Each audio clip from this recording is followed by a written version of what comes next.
Well, son, we still got the windshield wipers to put on. We finally got those in. You got to wire them up. You got this chrome trim on. You got to shine it up. It's a little dull looking.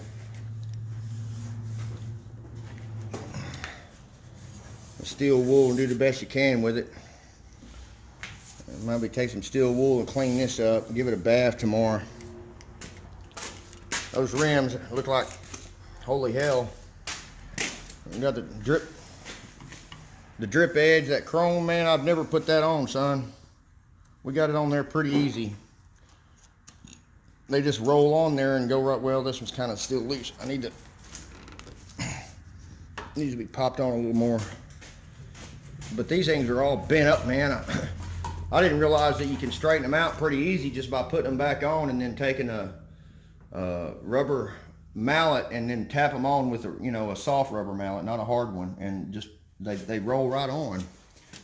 These windows need to be cleaned up a little bit. That dash turned out real nice. I got these things on. He wanted to use the same old ones. Got all the handles and stuff on. Those panels aren't no joke with those metal clips. I wish I could do something about that plastic being brown like that. I don't know. If he wants to pay me a little extra, I might mask it off and go buy some vinyl paint and put on it. Got the chrome. Thank you for helping me with this. Pretty simple. It just pops in, man. And then the screws on the side. And then there's this piece we had to stick on. I really thought that this chrome's pieces were going to be a pain in the butt, and I've never did them. I've never had the opportunity to work on classic cars. I believe this is my first one of putting it all back together, and we did it all by ourselves. These I was surprised at the plastic keeper clips that are on there. They popped on and ran on real nice. And we got all the door handles and stuff back in. They're working good now. I need to clean these kick plates. Clean them up a little bit with some of that mother's gold or some aluminum polish. But that glove box turned out pretty nice, man. I don't know, why does it have a glare like that, son? Get that light in there. Yeah, it looks brown. It's not brown.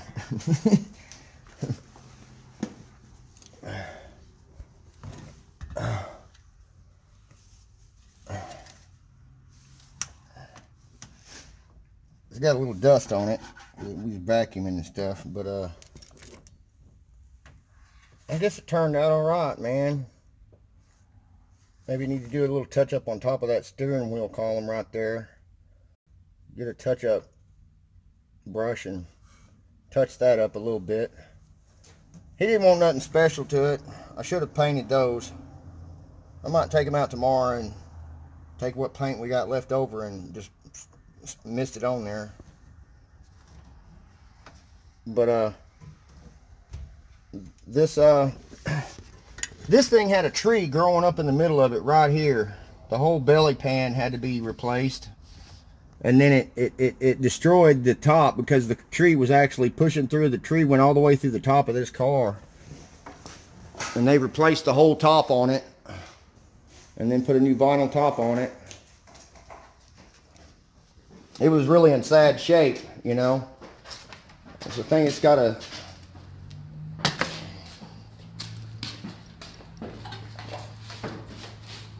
they redid the motor all the way.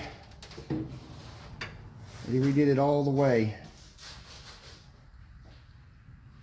They really did it. He's got a nice mechanic that does good work on all of his motors. I gotta say that for the guy, man. He put a HEI, upgraded to electronic ignition or whatever you want to call that. Y'all can tell by the way I talk, man, that I really don't know much about all these classic cars.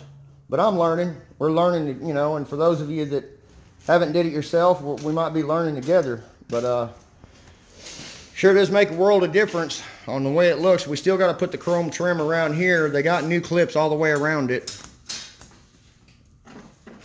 So those are going to pop in real easy. I made sure that at least they made sure they put the new clips in there. So when you go to put that chrome back on, we got to find that. It's in the storage building. But son, I'm so proud of you, man. You actually learned a lot, dude. Thank you for helping me, man. Definitely this month, I started getting down and out and thinking that maybe... Go ahead and sit down, son. Have a seat.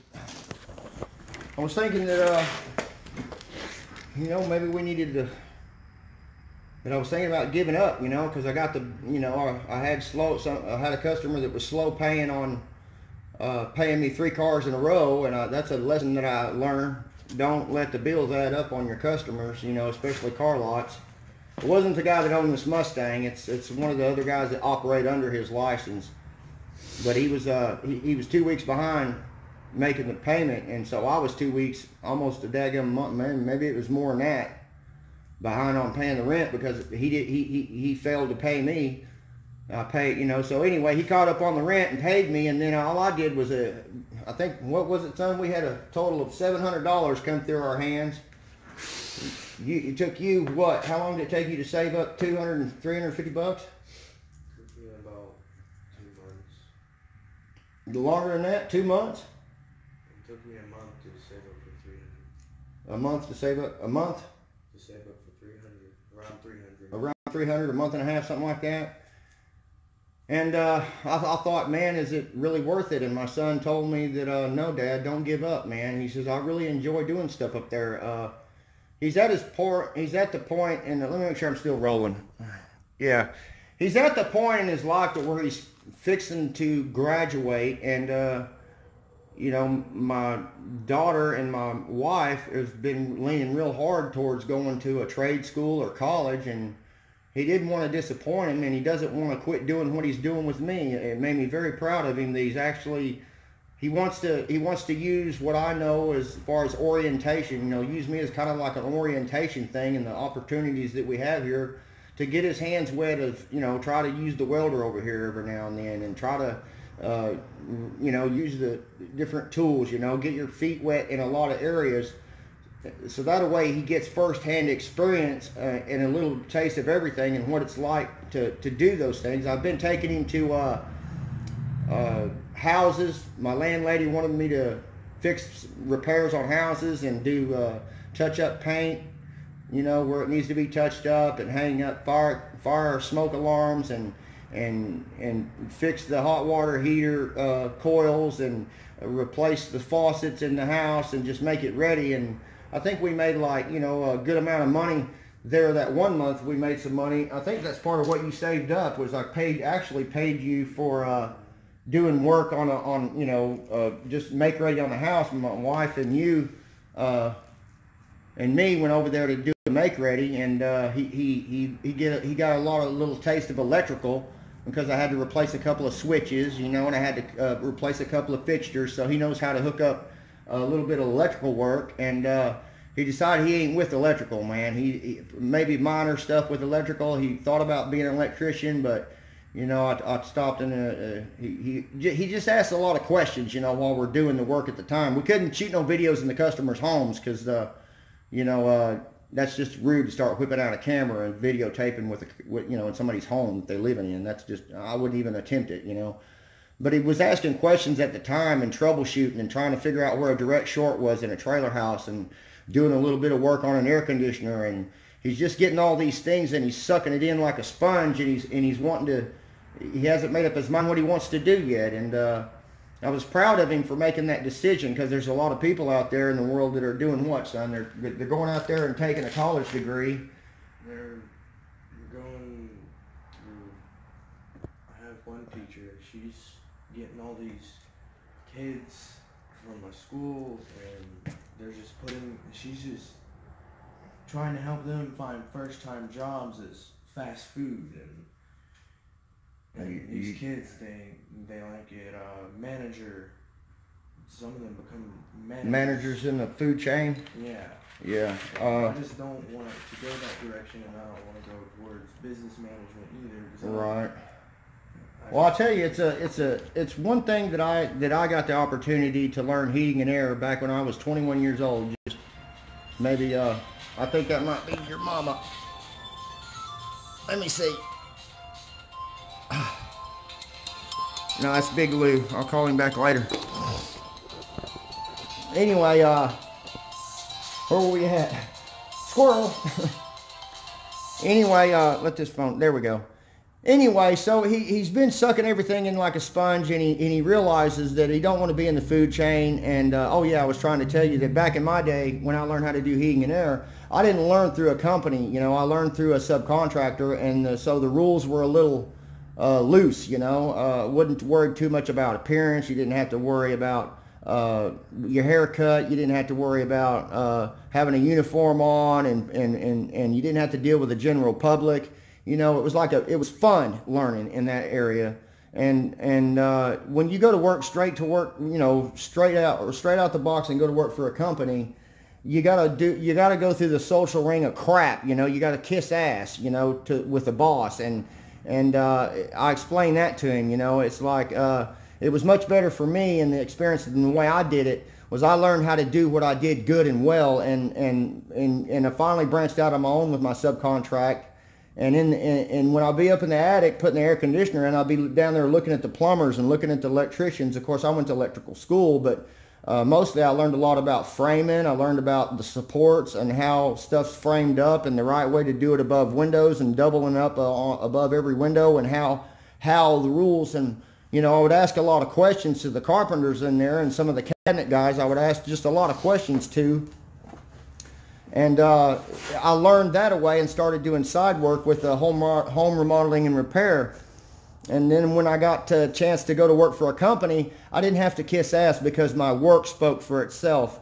They wanted me to do model homes. The homes that when they show a home like D.R. Horton Homes, he loved me to death. You know, he told me, don't let nobody come in here but Lee and do my model homes, because his work looks like a work of art. His work is clean.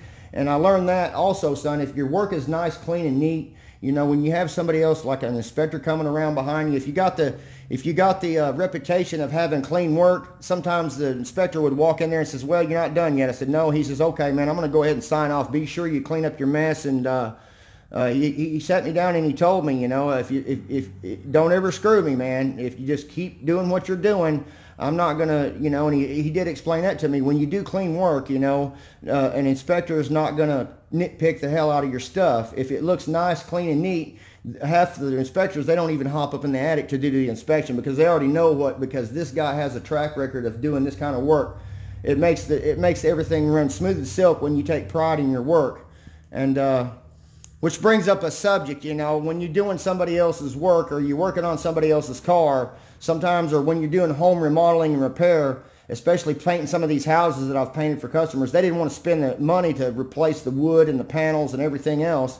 They just wanted you to take about 2 cases of caulk and squirt the crap out of everything and smooth it out with a putty knife and then paint it, because they didn't want to. And it bothered me at first to do that, but you just gotta fine tune it. You know, you got to come to a happy medium. You're not going to be able to make everything perfect, just as this car is. You're not going to be able to make it perfect, because the guy that owns this car, he's trying to flip it and make a profit, and he's going to leave a couple of things, you know, except for that big ass dent. That really made him mad.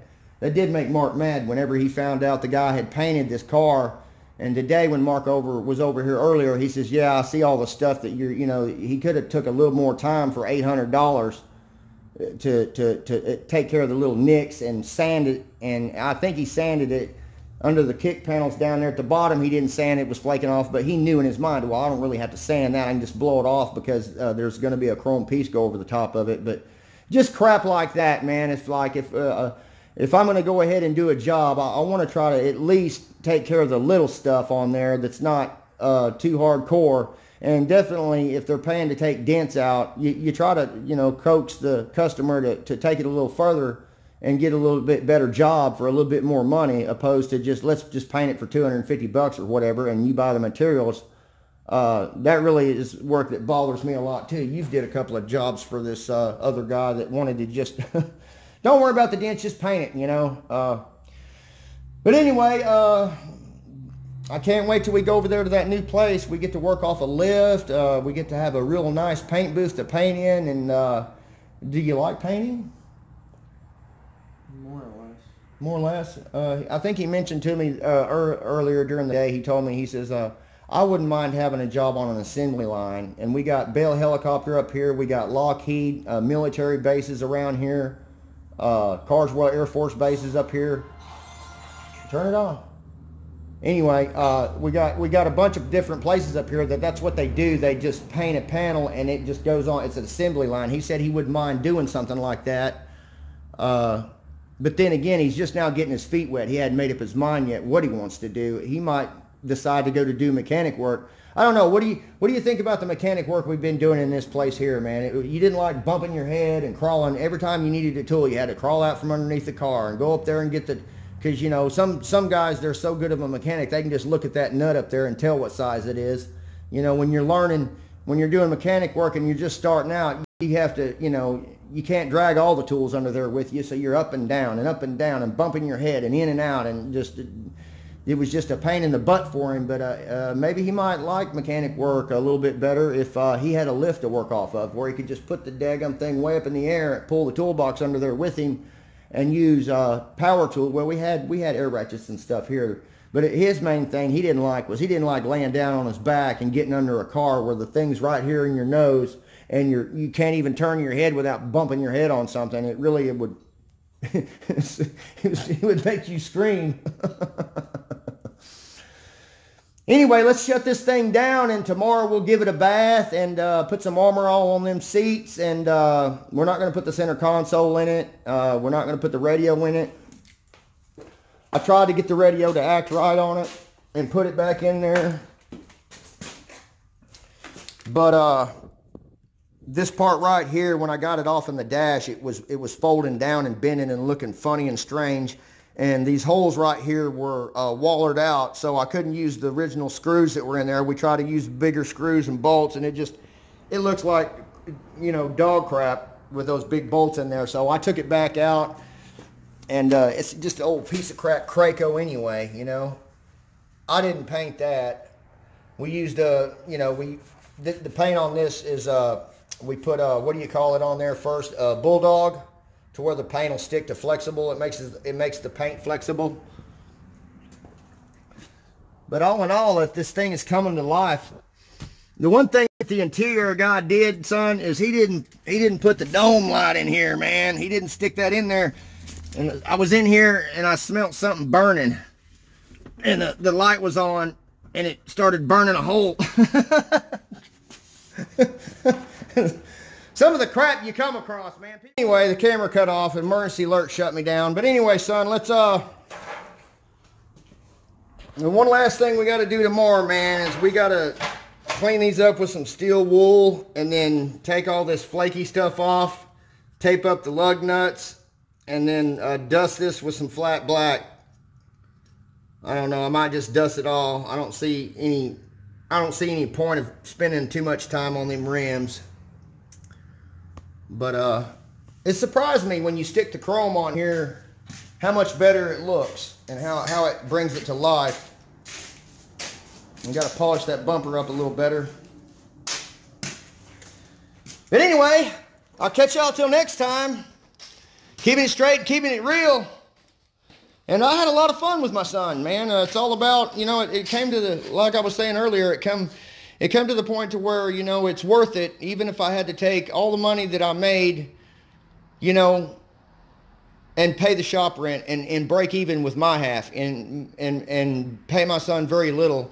It's worth it to him to spend time with me. We have fun together, and that made me feel so good whenever he told me not to give up and don't quit, because he enjoys doing and experiencing and learning with me, because I'm not no teacher by all means. We're in here trying to put two pieces of something together, don't even got a clue of how it goes back together because we didn't take it apart, and it's taken so long for us to to learn how to it goes back together and get on YouTube and see how the clips and stuff work. And a lot of, you know, self-taught is what we're about.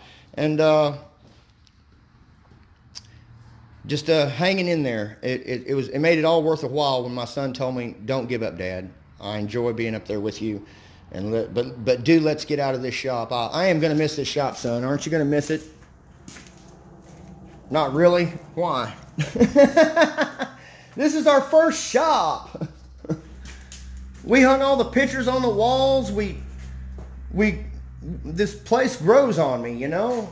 I really love this place because it was our first shop. So, but the one good thing is, son, is we got the videos that we made here. We can always kick back and watch popcorn when we're too old, when I'm too old to get up and even walk across the floor to get to the kitchen.